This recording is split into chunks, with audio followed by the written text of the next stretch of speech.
Weather update tayo mga kapatid, nasa loob na ng ating area of responsibility. Ito pong binabantayan nating low pressure area.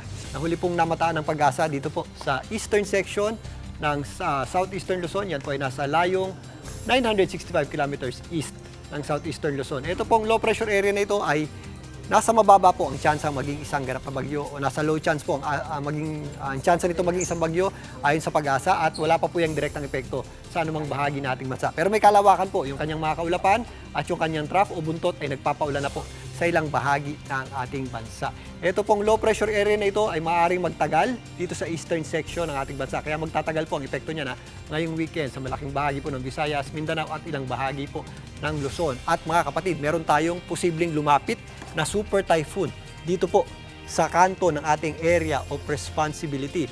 Itong super typhoon na ito ay ang may super typhoon na may international name na Dolphin ay hindi naman natin inaasahang tumama sa lupa o dumikit sa ating landmass o kalupaan.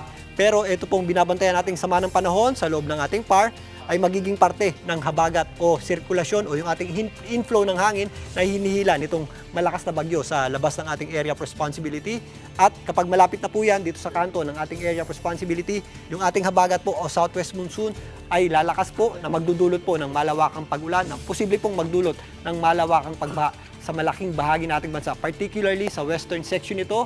Yan po ay sa susunod na linggo, lalong-lalo na sa darating na weekend. Paghandaan po natin yan mga kapatid dahil posible po ang mga pagbaha, especially sa mga low-lying areas, lalong-lalo na po sa mga mabubundok na lugar. Sa ngayon, napakalayo pa po niyan at wala pong direktang epekto sa atin. Ito lamang pong low pressure area ang nagdudulot ng maulap na panahon, yung kanyang trough dito po sa malaking bahagi ng Mindanao na kung saan posible po yung ating mga kalat-kalat na pagulan at mga thunderstorms, particularly sa mga rehiyon ng Caraga, Davao Region, nag-i-extend pa po yan sa Sarangani at Sultan Kudarat, kasama na po dyan ang Northern Mindanao. Again, mag-ingat po tayo dahil kapag meron tayong thunderstorms, ito po ay biglang buhos ng malalakas na pagulan na posibleng magdulot ng mga pagbaha at posible rin po magdulot ng mga flash floods and landslides. Sa katunayan, nakapagtala na rin po tayo ng mga pagbaha dito nga sa area ng Cebu at ang malaking bahagi ng Visayas. Maulap din po ang panahon at posible rin po yung ating mga kalat-kalat na pagulan at thunderstorms. At sa mga susunod na araw, mag-i-extend naman yung ating epekto ng trough ng ating low pressure area dito sa rehiyon ng Mimaropa. Dito nga sa area ng Bicol Region, umaabot din po yung trough itong ating low pressure area,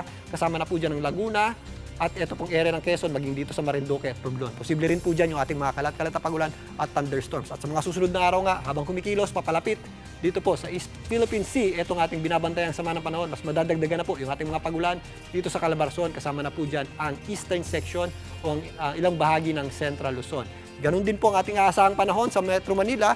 Ngayong weekend, bukas, magiging maaliwalas po yung ating panahon. Magiging maganda po ang sikat ng araw at may kainitan po sa tanghali. Pero pagsapit ng hapon, tataas po yung ating tsansa ng pagulan at thunderstorms. Pero sa darating na linggo, hanggang Lunes, mas maulap na po yung ating panahon at bahagyang tataas din po yung ating tsansa ng pagulan at yung ating mga posibleng thunderstorms, lalong-lalo na po sa hapon at gabi. Kaya sa may mga lakad, ngayong weekend, huwag po natin kalimutan ang pagdadala ng payong at isaalang-alang po natin ang mga posibleng buhos ng malalakas na pagulan, lalong-lalo na po sa hapon at gabi.